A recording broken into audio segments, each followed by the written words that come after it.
un immeuble qui est en train de se construire, qui va accueillir à la fois un restaurant universitaire et un immeuble de bureaux. Et c'est un immeuble qui est sous maîtrise d'ouvrage directe de l'établissement public d'aménagement Paris-Saclay et dans lequel nous allons expérimenter la collecte séparative des urines. Ce projet est né de la volonté de la direction développement durable de Paris-Saclay, notamment Julie Tissot, d'expérimenter cette collecte séparative des urines.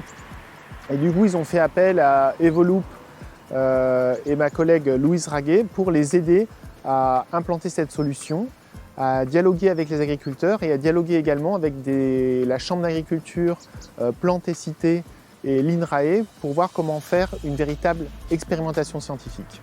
Donc les enjeux de la collecte séparative des urines, c'est d'une part de soustraire l'urine des réseaux d'assainissement, puisque l'urine contient 85% de l'azote qu'on rejette, et cet azote est lourd à traiter pour les stations d'épuration et se retrouve à la fin dans les rivières et les cours d'eau et contribue à ce qu'on appelle l'eutrophisation des cours d'eau.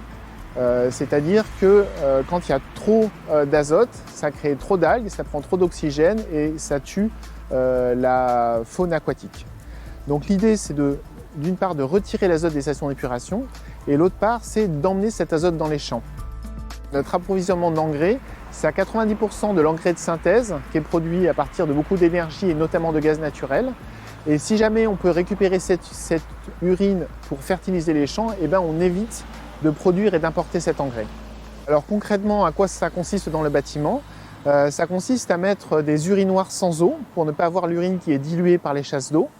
Et ensuite, ça consiste à mettre un réseau séparé dans le bâtiment pour amener toute cette urine jusqu'à une cuve qui va centraliser et la stocker pour le bâtiment. Juste avant d'arriver dans cette cuve, on installe un filtre à charbon actif qui permet d'éliminer tous les polluants pharmaceutiques potentiels. Et cette urine, elle est stockée et elle est prélevée 1 à 2 fois par an par un agriculteur qui va après l'épandre sur le plateau de Saclay. Concrètement, sur cet immeuble, on estime qu'on récoltera à peu près 20 mètres cubes d'urine par an et ces 20 mètres cubes pourront fertiliser 1,5 hectare de blé.